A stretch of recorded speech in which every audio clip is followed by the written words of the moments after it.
kita bicara, disitulah kita paham kebutuhan kita kepada kesalihan para wanita itu sangatlah besar. Disitulah kenapa akhirnya kita ngerti kenapa Allah itu meletakkan banyak syariat yang ketat kepada wanita. Kenapa? Karena Allah ingin menciptakan karakter wanita-wanita yang salihah. Karena sesungguhnya kebaikan agama ini tergantung bagaimana kebaikan wanitanya. Makanya orang-orang kafir dan orang-orang musyrikun mereka tidak pernah berhenti. Tidak pernah berhenti, Bu. Bagaimana mereka itu menghancurkan kehidupan wanita-wanita muslimah kan? Diprotes terus setiap kita menetapkan sebuah syariat itu ya. Bukan agama mereka, tapi mereka yang paling protes. Padahal kita punya agama sendiri, punya aturan sendiri, punya syariat sendiri, tidak pernah ngurusin mereka. Tapi mereka paling protes kalau kemudian ngurusin. Seakan-akan membela kaum wanita, salah. Mereka tidak pernah membela kaum wanita dalam Islam. Mereka membela kepentingan mereka untuk menghancurkan Islam. Karena mereka tahu Islam itu tidak bisa dihancurkan kecuali menghancurkan pertama kali adalah perempuan. Ya, Masya Allah. Makanya kita lihat kan hari ini kita lihat, Masya Allah, sampai semuanya dihancurkan dari kalangan wanita. Coba kalau kita lihat iklan, diisi dengan perempuan yang tidak mengerti tentang syariat. Tentunya kita tidak boleh benci orangnya, kita doakan semoga mendapatkan hidayah. Tapi kita lihat bagaimana format yang dilakukan oleh orang kafir. Sampai masalah iklan yang tidak ada hubungannya dengan wanita pun ada wanitanya. Iklan ban itu tidak ada hubungannya dengan perempuan. Ada nggak perempuan yang masang ban ketika bannya bocor di tol? Nggak ada. Paling nelfon suaminya, kamu di mana sih? Banyak bocor, datang. Tapi Masya Allah, sampai kemudian iklan kecil-kecil yang tidak ada hubungannya dengan perempuan dijejali dengan perempuan. Kenapa? Ngerti mereka, rusaknya peradaban itu dimulai dari rusaknya seorang wanita. Makanya Masya Allah, Islam itu meletakkan bagaimana syariat yang ketat. Kenapa? Karena sesungguhnya kesempurnaan sunnah tidak akan pernah meraih kejayaan kecuali kemudian sempurnanya wanita-wanita mereka. Ya. Jadi Masya Allah. Jadi inilah yang kemudian kita pahami dulu. Maka peradaban yang agung dimulai dari urusan rahim yang salihah. Ya. Yang kedua, kenapa kebutuhan kita sangat besar? Kenapa peradaban agung di dalam Islam itu dimulai dari urusan rahim seorang wanita yang salihah? Jangan pernah deh kita membayangkan akan lahir janin yang taat kepada Allah kalau rahimnya tidak taat kepada Allah. Jangan pernah kita membayangkan janin kita akan lahir taat kepada kita sebagai orang tuanya kalau rahim yang memiliki janin itu tidak pernah taat kepada orang tuanya. Jangan pernah kita membayangkan janin yang lahir dari seorang wanita itu kemudian akan berbakti kepada Allah dan Rasulnya dan mengamalkan sunnah kalau pemilik rahim yang melahirkan janin itu tidak pernah kemudian taat dan mengamalkan sunnah Rasulullah. Ya? Makanya Utsman bin Affan ketika memberitahu kepada putranya ketika akan menikah, maka kemudian berkata apa? Tolong ya, laki-laki itu akan menanam benih. Kamu pilih tanah yang baik, tanah yang subur supaya benih yang kamu tanamkan itu akan menanamkan pohon-pohon yang subur yang membawa manfaat dalam Islam. Maka kemudian ketika beliau menyampaikan itu ada ayat yang beliau sebutkan, ada ayatnya surat Al-A'raf 58. Kita buka surat Al-A'raf 58. Allah kemudian disitir oleh Utsman bin Affan, wal baladut thayyibu yakhruju nabatuhu bi idzni rabbih wallati khabutha la yakhruju illa nakidah. Allah berfirman di dalam surat Al-A'raf ayat yang ke-58. Apa yang disampaikan oleh Allah di dalam surat Al-A'raf 58? Allah berfirman, tanah yang baik tanamannya itu akan tumbuh dengan subur dengan izin Allah. Tanah itu apa? Ya ibaratnya adalah rahim. Maka kemudian tanah yang tandus, maka tanamannya akan tumbuh merana. Nakida itu hidup enggak, mati enggak, pelan-pelan gitu. Ini hidup enggak sih tanaman ini? Itu namanya nakidah. Ya. Makanya Allah kemudian mengatakan, makanya Utsman mengatakan kepada putranya ketika akan menikah, tolong ya, pilihkan tanah yang betul-betul berkualitas ketika kamu akan kemudian menyemai benahmu, karena sesungguhnya Allah itu mengatakan bahwasanya tanah yang baik maka tumbuhannya akan menjadi subur dengan izin Allah. Dan tanah yang tandus maka tanamannya akan merana ketika dia tumbuh di atas tanah yang tandus. Ya. Jadi di sini Masya Allah, inilah yang menjadikan kita hari ini kalau sudah bicara tentang kemenangan Islam, kan kita sepakat ya, kita yakin dulu Ibu dalam akidah Ahlussunnah wal Jamaah kita sepakat bahwasanya apakah sunnah nanti akan tegak kembali? Iya. Apakah kemudian Quran akan kembali menjadi pemimpin di atas muka bumi ini? Iya. Kenapa? Karena kemudian kita sekarang pada zaman ketika masa kekuasaan diktator, kemudian akan digantikan lagi dengan khilafah kemudian Rasyidah, khilafah yang lurus yang kemudian akan sebagaimana Rasulullah SAW. Cuma kita nggak tahu kapan waktunya. Ya. Tapi disitulah kemudian kita tahu bahwasanya itu dimulai, tidak akan terwujud kecuali bagaimana kemudian Islam menempatkan yang terbaik dalam pendidikan wanita. Dan itulah yang kemudian akan menjadi sebuah kekuatan ketika rahim-rahim yang taat kepada Allah akan melahirkan janin-janin yang solih. Ibarat gampangnya begini, seorang ibu kita ibaratkan adalah benda. Setiap benda melahirkan bayangan. Ibunya bisa katakan bendanya, bayangannya adalah anaknya. Maka tidak akan pernah kemudian bayangan yang bengkok melahirkan benda yang bengkok akan melahirkan bayangan yang lurus. Tidak pernah ada. Bendanya bengkok, bayangannya lurus, lempeng. Tidak ada itu. Kalaupun ada, itu pasti kita lagi dalam keadaan mimpi, karena tidak mungkin terjadi. Tapi kalau kemudian bendanya lurus, maka akan menghasilkan bayangan yang lurus. Tapi kalau bendanya bengkok, maka kemudian akan menghasilkan bayangan yang bengkok. Benda itu ibaratnya adalah analogi dan kiasnya adalah wanita-wanita. Kemudian bayangannya itu adalah kemudian anak-anaknya. Jangan pernah deh kita membayangkan bahwasannya anak kita menjadi taat, kemudian mengerti tentang Islam, membela kemudian kehormatan Islam, kalau kemudian pemilik benda tersebut kemudian dia bengkok. Yang bengkok tidak akan melahirkan yang lurus, tapi yang lurus maka dia akan menghasilkan yang lurus pula. Jadi inilah yang menjadikan kita memahami, Masya Allah. Berarti sesungguhnya hari ini ketika ibu-ibu kemudian sudah mulai mengenal sunnah, memahami tentang Islam, lalu kemudian berupaya untuk menjadi salihah sesuai dengan kemampuan. Ada yang dulunya pelaku dosa besar, sekarang bertaubat. Dulunya tidak paham, sekarang paham. Maka sesungguhnya itulah kontribusi yang besar untuk menciptakan pahlawan-pahlawan besar di akhir zaman yang akan membawa Islam tegak kembali untuk kemudian di atas muka bumi. Yaitu adalah ketika para wanitanya menjadi wanita yang salihah, beribadah kepada Allah. Allah akan lahirkan darinya janin-janin yang taat kepada Allah, sebagaimana rahimnya tempat dia numpang selama 9 bulan adalah rahim yang taat kepada Allah Subhanahu wa taala. Ya. Jadi disinilah kemudian kita akan memahami. Sekarang mari kemudian kita pahami dulu, ya. Ini agak panjang tapi tidak apa-apa. Sekarang kita akan kenali beberapa mengenal yang terhebat dari para ibunda-ibunda. Kita akan mengenal Anas bin Malik. Anas bin Malik merupakan sahabat Rasulullah sallallahu alaihi wasallam, di mana beliau merupakan sahabat yang panjang umurnya, kalau tidak salah sampai 103 tahun. Sampai 103 tahun. Saking panjangnya umurnya disebabkan karena keberkahan yang dimiliki oleh Anas bin Malik ketika didoakan oleh Rasulullah sallallahu alaihi wasallam. Tidak akan pernah kemudian kita mengenal yang bernama Anas bin Malik sampai kemudian kita mengenal salah satu di antara wanita surga. Siapa wanita surga itu? Wanita surga itu adalah Rumaisah ataupun yang kita sebut dengan Ummu Sulaim. Ummu Sulaim, Anas bin Malik, yaitu merupakan sahabat besar. Dan itu kemudian tidak akan pernah lahir orang sematang ataupun secemerlang Anas bin Malik kalau kemudian kita tidak pernah mengetahui siapa itu kemudian ibunda dari Anas bin Malik. Siapa ibundanya? Yaitu adalah Ummu Sulaim, yang kemudian sering kita sebut dengan panggilan atau kemudian mempunyai lakop yang bernama Rumaisah. Maka kemudian lihat bagaimana Ummu Sulaim di dalam masalah-masalah luar biasa. Ummu Sulaim adalah wanita yang tegar, dia membawa akidah. Ketika kemudian dia dilamar, maka seorang wanita, maka ketika dia dilamar oleh Tolhah, ketika dilamar oleh Abu Tolhah, maka Abu Tolhah masih dalam keadaan musyrik.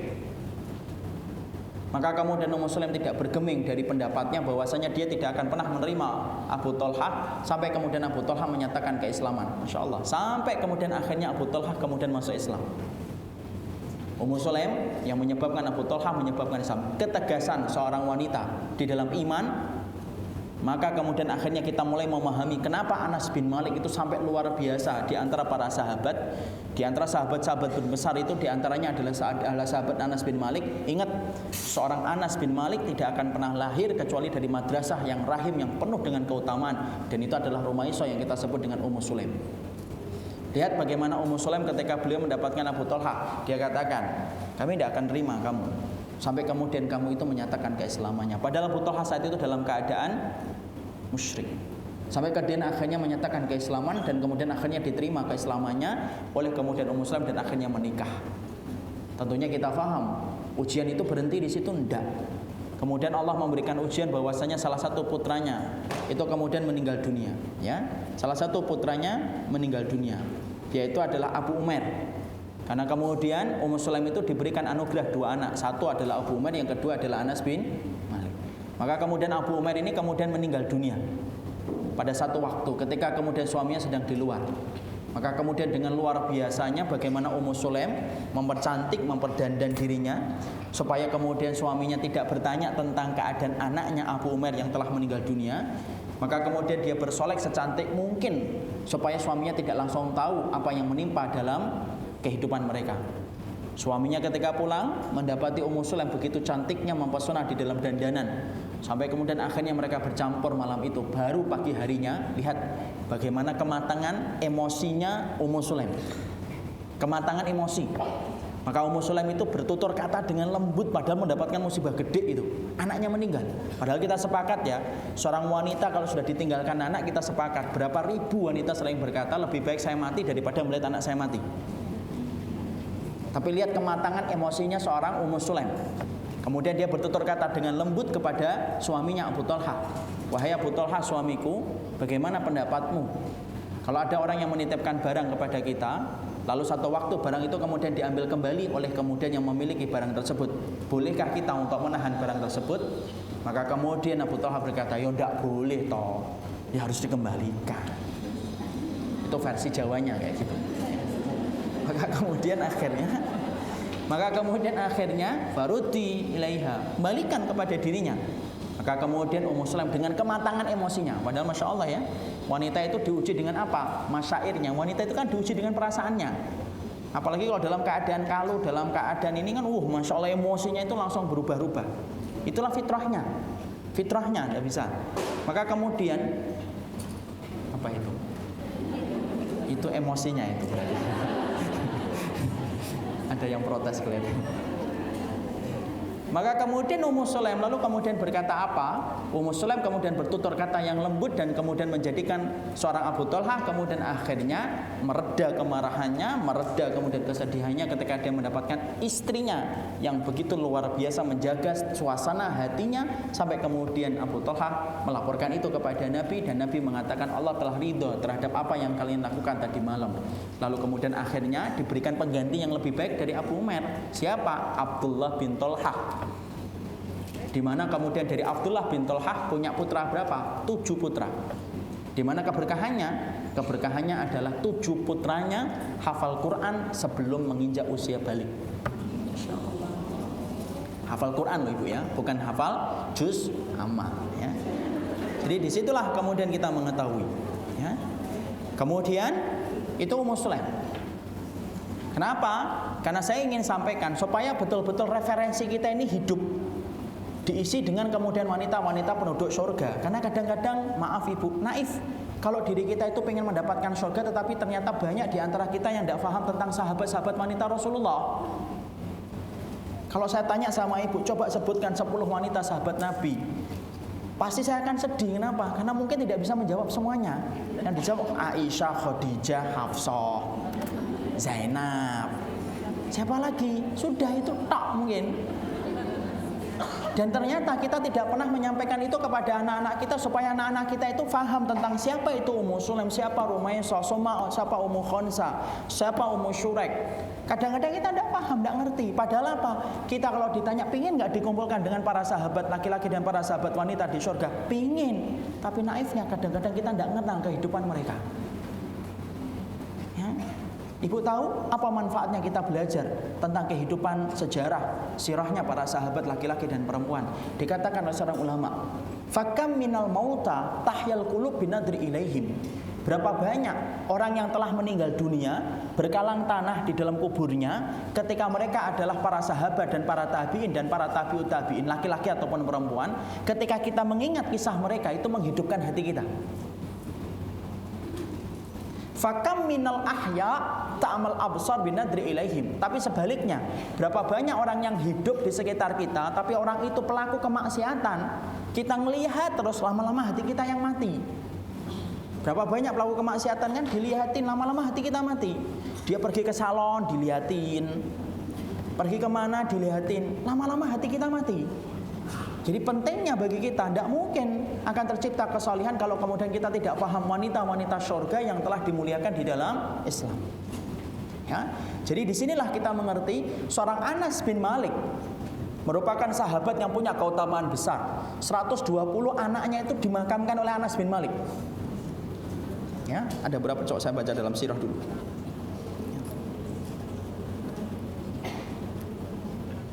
Anas bin Malik itu mempunyai anak, tidak diterangkan berapa anaknya, tapi diterangkan di dalam salah satu riwayatnya dari anaknya yang bernama Umainah bahwasannya 129 anak dan cucunya Anas bin Malik itu dikuburkan oleh Anas bin Malik.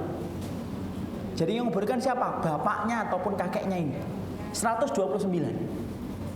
Ibu bisa bayangkan berapa jumlah anaknya? Tidak ngerti. Ya, tapi yang jelas banyak. Karena apa? Karena kontan Allah menjawab doanya Nabi Muhammad SAW bahwasanya dia diberkati di dalam keturunannya dan hartanya.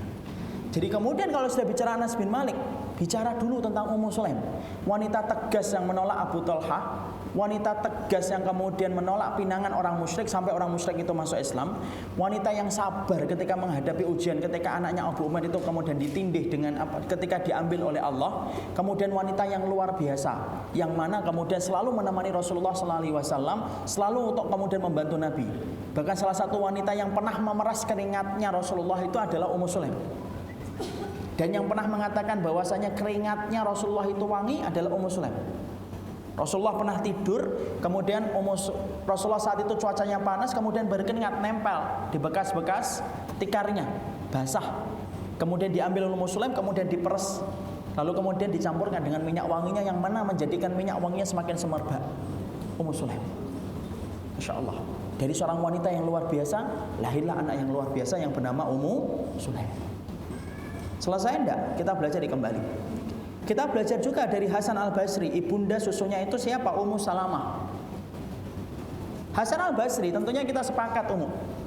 Siapa itu Hasan al-Basri? Hasan al-Basri adalah seorang tokoh tabi'in yang luar biasa. Tidaklah kita mengenal nama Hasan al-Basri kecuali kita pasti mengenal keutamaan yang besar yang dimiliki oleh Hasan al-Basri rahimahullahu ta'ala. Setiap ibu membuka lembaran-lembaran kitab sejarah para salafus salih pasti akan mengenal Hasan al-Basri, Hasan al-Basri, Hasan al-Basri. Tapi tahukah kita bahwasanya di antara kehebatan dari Hasan al-Basri itu apa? Beliau itu disebutkan dalam kitab-kitab sejarah, kehebatan Hasan al-Basri salah satunya didapatkan karena dia pernah menjadi anak susunya Ummu Salamah. Padahal Ummu Salamah saat itu tidak melahirkan. Padahal kita ngerti kan? Masya Allah, wanita ketika tidak mengandung dan tidak melahirkan itu biasanya tidak mengeluarkan air susu. Tapi ketika Ummu Salamah menggendong Hasan al-Basri, maka keluarlah air susunya Ummu Salamah, seorang istri Rasulullah Sallallahu Alaihi Wasallam yang ditinggalkan oleh Abu Salamah, yang kemudian berdoa, ya Allahumma jurni fi musibati wa akhlif li khairan minha. Ya Allah, berikanlah pahala atas musibah yang aku dapatkan dan berilah aku pengganti yang lebih baik. Sampai kemudian orang berkomentar, siapa yang lebih baik daripada Abu Salamah? Ternyata Allah yang kemudian memberikan jawaban, yaitu adalah Rasulullah Sallallahu Alaihi Wasallam. Para ahli sejarah itu menyebutkan Hasan al-Basri menjadi ulama besar di kalangan tabi'in yang luar biasa di dalam imannya, luar biasa dalam ilmunya, luar biasa dalam zuhudnya. Itu salah satunya karena keberkahan susunya, air susunya Ummu Salamah ketika kemudian Ummu Salamah menjadi ibu susuannya Ummu Salamah, menjadi ibu susuannya Hasan al-Basri. Masya Allah. Makanya kalau para salaf ibu perhatikan, para salaf itu tidak pernah lalai untuk meletakkan anaknya dan mengatur anaknya di mana dia menyusu. Bahkan ada seorang ulama besar, saya lupa namanya, yang mana kalau dia lagi khutbah itu sering terbata-bata. Kalau ditanya, kenapa kamu terbata-bata kalau sedang menyampaikan ilmu kalamullah dan kalamur Rasulullah? Ini gara-gara kemudian dulu bapakku cerita bahwasanya saya pernah disusuin oleh tetanggaku, di mana bapakku tidak tahu apa yang dimakan oleh tetanggaku itu. Salah ya, sampai air susu wanita itu bisa mencetak orang kayak Hasan al-Basri. Ini dicatat dalam sejarah. Jadi luar biasa bahwasanya wanita seluruh apa yang dia miliki itu kemudian menjadi tonggak kemenangan. Bahkan seorang Hasan al-Basri pun dikisahkan bahwasanya keberkahan yang dimiliki oleh Hasan al-Basri karena air susu, karena tumpahan air susu yang kemudian diminumkan oleh Ummu Salamah kepada Hasan al-Basri. Kayaknya Masya Allah ya. Makanya ibu kalau punya keturunan jangan gampang-gampang nyusuin orang, apalagi membeli di bank susu. Karena sesungguhnya itu cara yang berbeda dengan cara salafus saleh. Karena salafus saleh sangat memperhatikan dari mana air susu untuk anak-anak mereka.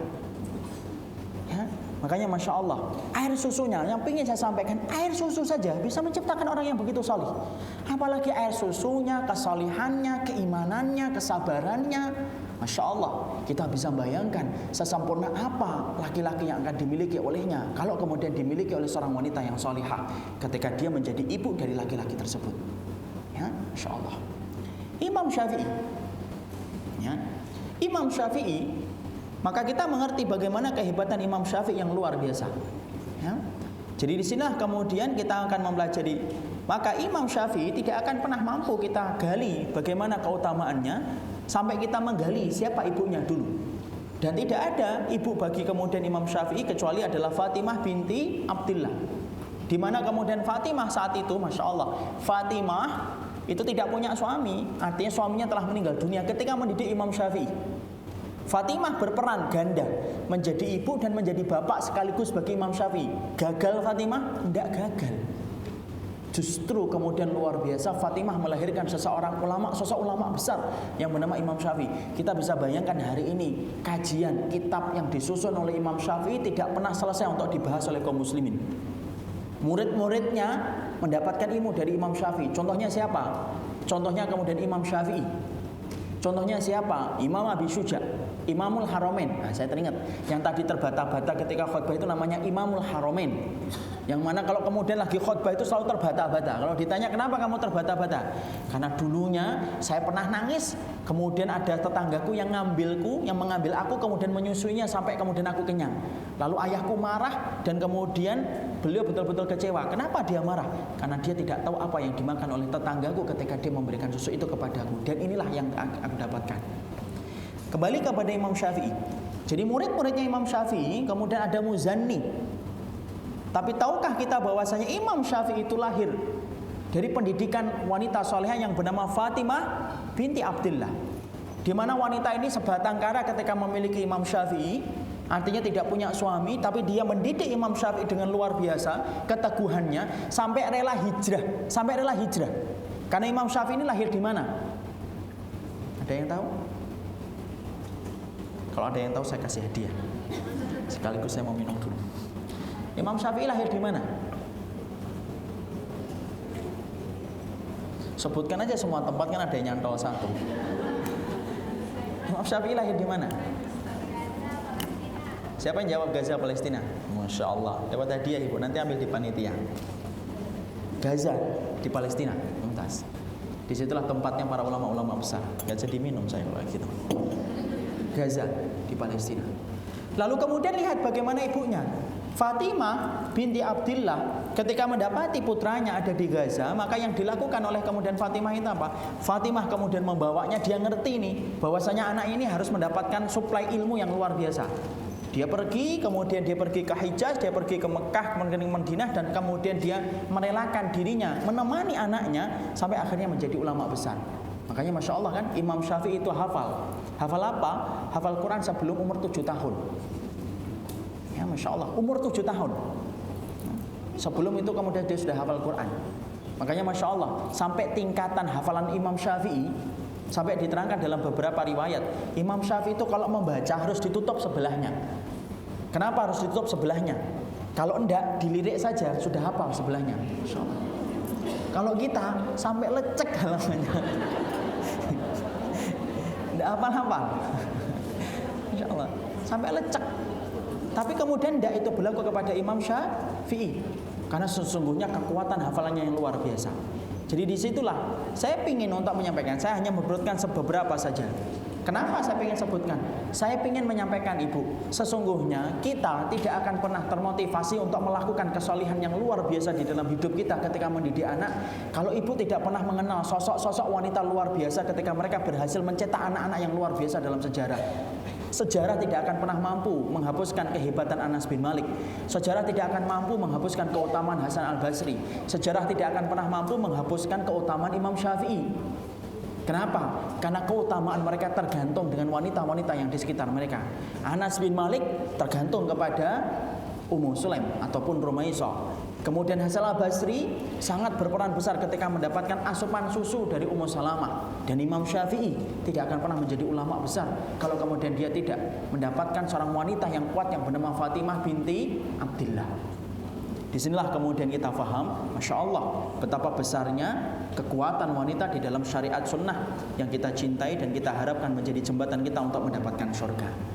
Nah sekarang kita konteksnya bicara tentang bagaimana yang dilakukan oleh wanita kalau begitu. Apa yang harus dilakukan oleh seorang wanita supaya kemudian dia memberikan sumbangsih kepada Islam? Di sini diterangkan untuk berdakwah. Maka yang ingin saya sampaikan pertama kali adalah walaupun ibu ditutup dengan pakaian yang menutupi seluruh fisiknya, menutupi seluruh auratnya, walaupun ibu tidak bisa keluar dari rumah kecuali dengan izin suami, walaupun ibu diutamakan oleh Allah di dalam bilik dinding rumahnya dan tidak keluar, bukan berarti ibu tidak bisa menciptakan pahlawan-pahlawan di dalam Islam, dan tidak berarti bahwasanya tidak bisa menciptakan pahlawan. Disinilah pentingnya kita kemudian mengetahui, Masya Allah, jadilah wanita selayaknya wanita-wanita yang telah disebutkan di dalam sunnah yang mempunyai keutamaan yang besar. Ya, disinilah pentingnya bagi seorang wanita untuk kemudian berdakwah. Tentunya kita bicara bahwasanya dakwah ini terbagi menjadi dua tempat, khususnya bagi wanita. Yang pertama adalah dakwah di lingkungan keluarganya, dan yang kedua adalah dakwah dia di luar rumahnya.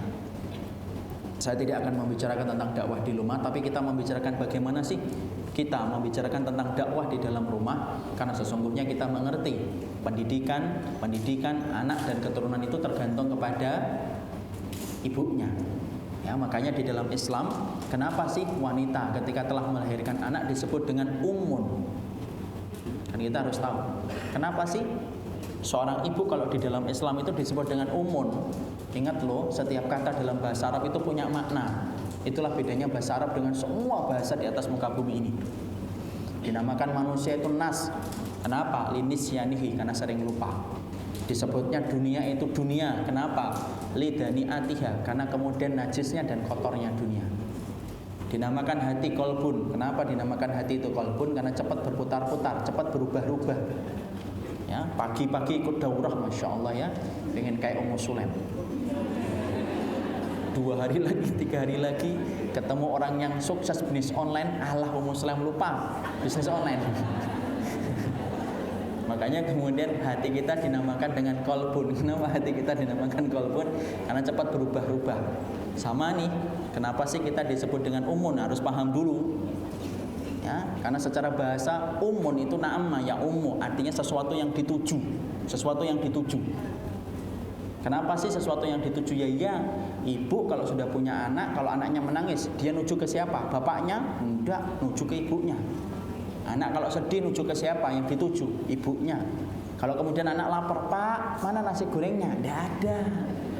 Kalau dia lapar, dia bilang, Bu, mana nasi gorengnya? Sampai pakaian kotor, ada nggak seorang anak yang nanya, Pak, pakaian putih saya kemarin mana? Sudah dicuci belum? Dia nanya, Bu, sudah dicuci atau belum? Makanya disebut dengan ummun, sesuatu yang dituju. Makanya kalau ibu dituju terus, ya itu wajar. Kenapa? Karena ibu adalah seorang ummun di dalam Islam. Kita bicara apa yang harus dilakukan ketika kita sudah bicara tentang masalah konteks bagaimana seorang wanita peran serta mereka. Maka tentunya adalah dakwah, tetapi yang paling penting adalah dakwah di dalam rumahnya. Kenapa dakwah di dalam rumahnya? Karena sesungguhnya jangan bicara tentang konteks kesolihan di luar rumah kalau kemudian kita tidak bicara konteks kesolihan di dalam rumah.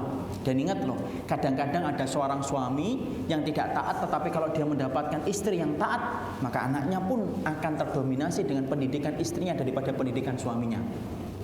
Ada sebuah kisah yang disampaikan oleh seorang syekh, kisah nyata. Ada seorang laki-laki, kemudian dia itu ngerti temannya ini tidak terlalu multazim. Apa itu multazim? Tidak terlalu taat kepada Allah. Tidak terlalu kemudian sampai kemudian sedikit-sedikit sunnah, hendak biasa orangnya. Ketika laki-laki ini berkunjung kepada temannya ini yang tidak terlalu multazim dan tidak terlalu sunnah, maka sebelum dia bertemu, temannya itu berkata, nanti ketemu dengan anak-anak saya ya. Maka pikiran laki-laki itu berkata, paling-paling anaknya tidak jauh-jauh dari bapaknya. Tapi ternyata apa yang dia duga salah besar. Ketika kemudian dia bertemu dengan sahabatnya, kemudian bertemu dengan anaknya 2. Dia kaget ketika anaknya membuka pintu membaca bismillah. Kemudian ketika mobil itu beranjak pergi ke tempat yang tinggi membaca takbir. Ketika kemudian turun kemudian membaca subhanallah. Ketika makan dia perhatikan sini. Kemudian dia berpikir, dia ngomong kepada sahabatnya tadi, kamu ini kan orangnya nggak terlalu taat sama sunnah. Tapi kenapa anakmu kok semacam ini? Luar biasa. Apakah kamu sudah sekarang kemudian sudah mengajarkan itu? Laki-laki itu jujur berkata kepada temannya, sesungguhnya saya betul-betul beruntung mendapatkan istri yang betul-betul jauh lebih salihah daripada saya. Dialah yang mengajarkan kepada anak saya bagaimana kemudian dia membaca bismillah, bagaimana kemudian ketika adab, ketika safar, bagaimana semua perkara yang berkaitan tentang sunnah. Bahkan aku pernah mendengar percakapan yang membuatku terenyuh ketika melihat percakapan antara istriku dengan anakku. Apa? Yaitu adalah ketika kedua anakku bertengkar hebat, aku sudah pusing untuk melarikan kedua anakku, aku biarkan. Itulah laki-laki, ya. Aku biarkan mereka bertengkar. Lalu kemudian istriku datang dengan sabar. Lalu kemudian dia memberitahu kepada salah satu putraku, adik dan abang, pingin sama Allah atau pingin sama setan? Lalu kemudian anaknya menjawab, pingin sama Allah. Kalau pingin sama Allah, maka kemudian kemarahan tidak boleh dibalas dengan kemarahan, tetapi kemarahan dibalas dengan maaf. Maka kamu akan bersama dengan Allah. Siapa yang membalas kemarahan dengan kemarahan, dia bersama dengan setan. Dan Ummu tidak mau anaknya bersama dengan setan. Masya Allah, anaknya langsung kemudian berdamai. Kemudian mereka langsung rangkulan dan mereka saling salaman. Lalu suaminya berkata apa? Masya Allah, ternyata beruntung betul ketika aku mendapatkan seorang istri yang membantuku di dalam urusan akhiratku. Betul apa yang dikatakan Nabi, tidak ada simpanan yang paling baik seorang laki-laki kecuali adalah wanita yang mendorongnya melakukan ketaatan di jalan Allah. Ini pula yang menjadi sebuah pegangan buat ibu. Ibu ketika ingin mensolehkan diri dan mensolehkan anak, kadang-kadang banyak wanita yang mengatakan, oh saya nunggu suami saya. Ya, loh suami saya tidak solih kok saya pengen solih, enggak lah. Ataupun kadang-kadang kita menyalahkan diri kita, saya kayak gini nih gara-gara suami saya sih. Padahal kemudian kita mendapati banyak wanita yang mendapatkan surga bukan karena suaminya seorang nabi. Banyak wanita yang kemudian mereka mendapatkan surga yang bukan suaminya itu bukan seorang rasul. Kita perhatikan kisahnya Asia. Apakah suaminya seorang Nabi Musa? Bukan. Apakah suaminya seorang rasul? Bukan. Suaminya ternyata tauhid terbesar di zaman, tauhid terbesar dalam sejarah kehidupan manusia. Siapa? Fir'aun, yang kemudian mengatakan ana rabbukumul a'la, saya adalah Rabbmu yang paling tinggi. Tapi ternyata apakah Asia tidak bisa mendapatkan surga? Justru Asia mendapatkan kesalihan walaupun suaminya yaitu dibenci oleh Allah dan dimurkai oleh Allah, berbalik dengan istrinya yang mendapatkan rumah dari surga, mendapatkan rumah di surga dari Allah Subhanahu wa taala. Di sini kita mendapati sebagaimana kisah nyata yang disampaikan oleh Syekh tadi, bahwasanya kesalihan seorang wanita itu halnya adalah kewajiban yang harus dia tunaikan sendiri. Tidak perlu bagi kita menggugat suami kita, coba kalau saya dulu tidak nikah sama kamu, coba kalau kemudian saya dulu ketemu saya dulu yang itu saya terima lamarannya. Bukan itu.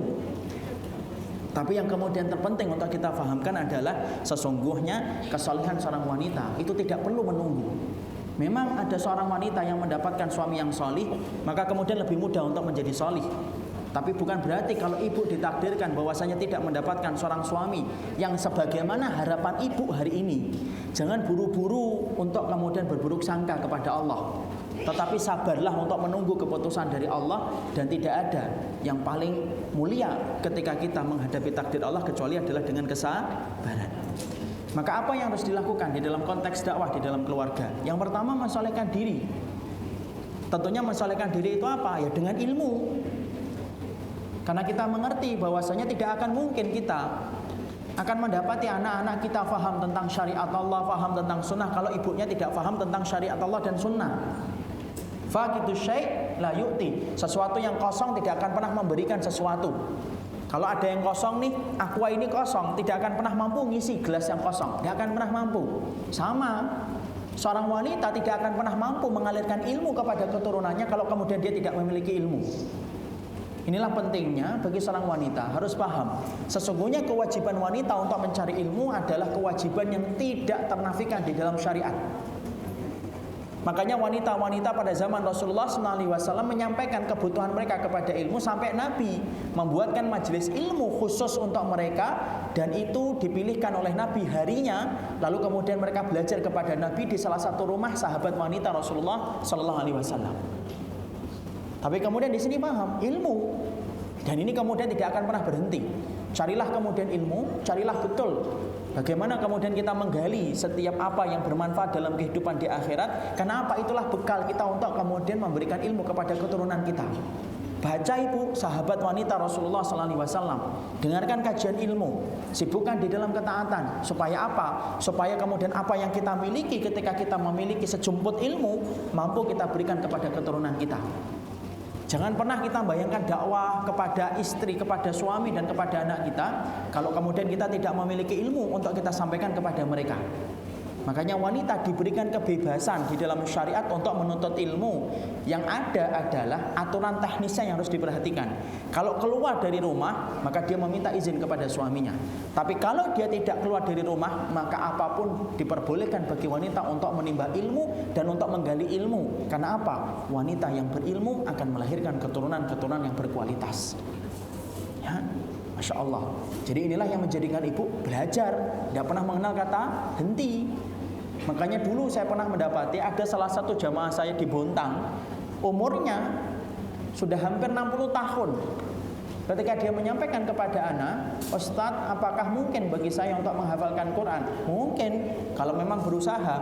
Dan Masya Allah, Allah betul-betul bantu beliau ketika menghafalkan Quran. Sampai lewat dari 10 juz beliau mampu menghafalkan Quran. Ya. Jadi Masya Allah, inilah yang pertama. Dakwah dalam konteks keluarga internal, ketika kita ingin mendidik layaknya Ibunda Salahuddin Al-Ayyubi, layaknya Ibunda Fatimah dan yang lainnya, harus dimiliki dengan ilmu. Dan inilah yang menjadikan wanita harusnya tidak pernah jemu dan tidak pernah bosan untuk menggali ilmu. Jangan sibuk dengan gosip, jangan sibuk dengan gibah. Kalau ada majelis ilmu ngomongin, gibahin orang, gibahin ustadz, gibahin ini syubhatnya gini, sudah tinggalkan. Kenapa? Tidak layak hidup yang singkat kemudian dicampuri dengan sesuatu yang tidak bermanfaat.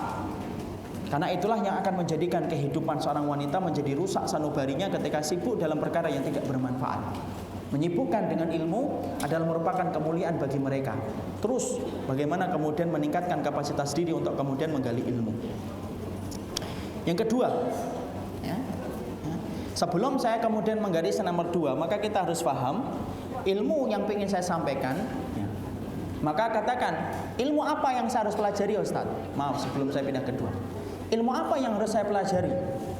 Maka kita harus paham, ketika disebut dengan ilmu, maka fahamilah, para ulama mengatakan al-ilmu ma qala Allah wa qala Rasul. Yang dimaksudkan dengan ilmu adalah apa yang dikatakan oleh Allah dan apa yang dikatakan oleh Rasul. Jadi saya tidak bicara dalam konteks ilmu dunia, saya tidak bicara dalam konteks ilmu materi. Tetapi yang saya sampaikan, ketika seorang wanita, ketika sebelum dia berdakwah kepada keluarganya, membentuk karakter anaknya, maka yang paling penting harus paham adalah ilmu itu adalah ilmu tentang Allah dan Rasulnya. Dan ini yang paling penting, ya. Karena apa? Karena sesungguhnya anak kita akan merekam kita. Tidak ada alat perekam yang paling handal, yang paling hebat kecuali adalah anak-anak ketika dia melihat ibunya dan melihat bapaknya. Makanya ilmu yang dimaksudkan adalah maqala Allah wa qala Rasul. Apa yang dikatakan oleh Allah dan apa yang dikatakan oleh Rasul. Tingkatkan kemampuan sesuai dengan kemampuan kita. Dan terjadi kemudian peningkatan. Yang kedua, apa yang harus dilakukan setelah menyibukkan dalam kajian-kajian ilmu? Maka setelah kita menyibukkan dengan kajian-kajian ilmu, maka yang berikutnya adalah bagaimana seorang wanita itu harusnya bersabar.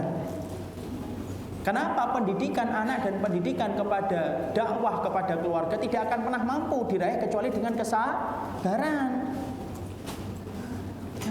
Kalau sudah berdakwah, ingat betul, dakwah itu tidak akan pernah menjadi mulia kecuali dengan kesabaran. Kalau dakwah itu tidak ada kesabaran, para nabi itu tidak akan pernah mulia di hadapan manusia. Kenapa? Kalau dakwah tidak membutuhkan kesabaran.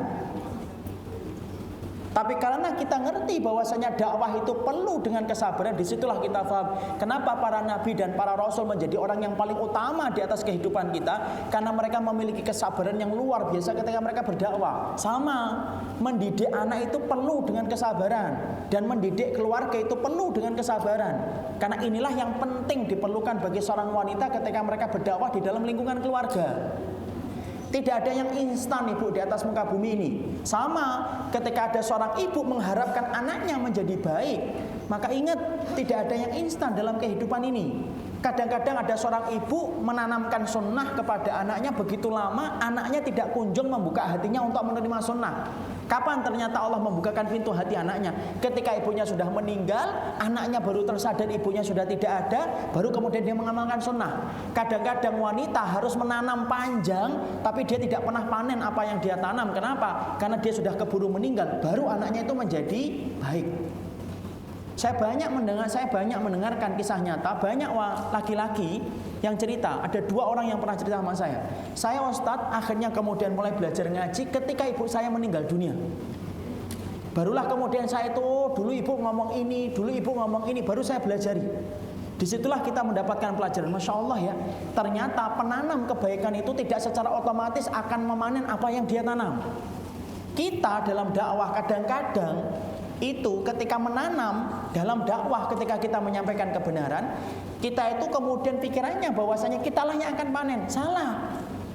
Anak dan ibu ketika berdakwah, saya di luar, ibu di dalam rumah, pahami betul. Kadang-kadang kita letih ketika menanam dakwah, maka sesungguhnya panennya kadang-kadang kita tidak pernah lihat kapan kita akan memanen itu. Kenapa? Ajal kita keburu meninggal dunia. Sama nih, ada yang dimudahkan mendapatkan anak ketika dia anaknya menjadi solih. Ada yang disulitkan betul untuk menjadikan anaknya itu solih. Padahal bisa jadi wanita yang kedua lebih solihah dari wanita yang pertama. Kenapa kayak gitu? Maka jawabannya adalah karena Allah ingin memberikan kesabaran buat ibu, supaya ibu bersabar ketika mendapati ujian itu datang dari Allah. Ya kalau semuanya gampang untuk kita, dari mana kita akan mendapatkan pahala kesabaran? Justru ketika Allah uji itu, maka kemudian disitulah kita paham Allah memberikan keutamaan sabar supaya kita mendapatkan pahala yang berlimpah. Kenapa? Karena sesungguhnya Allah berfirman, innama yuwaffas sabiruna ajruhum bighairi hisabin. Sesungguhnya pahala orang yang bersabar itu tidak ada batasnya. Tidak semuanya jadi gampang ya? Jadi kalau berdakwah itu tidak ada yang instan. Dan banyak sekali sekarang ummahat ketika dia baru belajar, ngerti sunnah, akhirnya belajar, kadang-kadang dia itu pengennya instan. Bagaimana suaminya langsung menjadi baik, bagaimana istrinya langsung menjadi baik, bagaimana anaknya langsung menjadi baik. Padahal kita sepakat, tidak ada yang instan di atas muka bumi ini kecuali harus dengan kesabaran. Makanya kalau kita sudah berdakwah, bagaimana kita memberikan pendidikan kepada anak kita dan keturunan kita supaya mereka betul-betul menjadi generasi yang terbaik di dalam Islam, maka harus dengan kesabaran. Perhatikan bagaimana kesabaran Fatimah binti Abdullah. Bagaimana kemudian dia ngiring anaknya, kemudian hijrah dari rumahnya, bersabar menemani anaknya, sampai akhirnya anaknya menjadi ulama besar bernama Imam Syafi'i rahimahullah ta'ala. Sabar ini berat, tidak sesuatu yang gampang. Makanya Allah berfirman, watawasau bil haqqi watawasau bis sabr. Kenapa Allah dudukkan kata sabar setelah kata al-haq? Allah dudukkan kata sabar setelah kata al-haq karena belum tentu orang yang menggenggam kebenaran itu bersabar. Dan banyak orang yang terkadang justru menuntut macam-macam setelah dia berilmu. Ya, pernah saya membaca tulisan ada seorang ibu-ibu ketika dia ngaji, yang asalnya dia tidak ngaji, kemudian akhirnya tidak sabar. Dia mengharapkan suaminya untuk kemudian berilmu. Dia mengharapkan suaminya untuk kemudian menjadi lebih solih daripada dirinya. Apa yang terjadi? Setiap hari tidak ada hari yang dia lewatkan kecuali menggugat suaminya ketika suaminya belum sebagaimana apa yang diharapkan. Ini namanya kemudian tidak makruf. Makanya Masya Allah, diperlukan yang kedua ketika kita berdakwah kepada keluarga, mendidik keluarga kita dan berdakwah kepada umat, maka diperlukan bagaimana kesabaran kita setelah kita mendapatkan ilmu. Dan yang ketiga yang penting, maka dalam saya singkatkan, yang ketiga, bagaimana kemudian apa yang harus mereka lakukan, yaitu adalah bersama dengan komunitas-komunitas orang yang solih. Mendidik anak itu tidak bisa dilakukan sendirian. Kita bekerja sama dengan wanita-wanita solihah untuk membantu kita, menguatkan kita. ketika kita melewati ujian yang didapatkan oleh wanita. Wanita, mereka itu rapuh apabila mereka tidak mendapatkan kekuatan iman dan nutrisi iman dari orang-orang yang solih yang ada di sekitarnya. Makanya seorang wanita yang solihah, ketika dia menjalankan tugasnya untuk mendidik anak, membimbing suaminya, membantu untuk membimbing suaminya, maka dia harus bersama dengan komunitas wanita yang solihah untuk apa? Membantunya ketika perasaannya itu rapuh ketika mendapatkan ujian. Ya. Tahukah kita sifatnya wanita itu apa? Disebutkan oleh para ulama, ghalabat masyairuha wa sur'atu inqilabiha. Seorang wanita itu dominan perasaannya. Wa tataqallabu daiman, dan sering berputar-putar itu hatinya, cepat. Ya.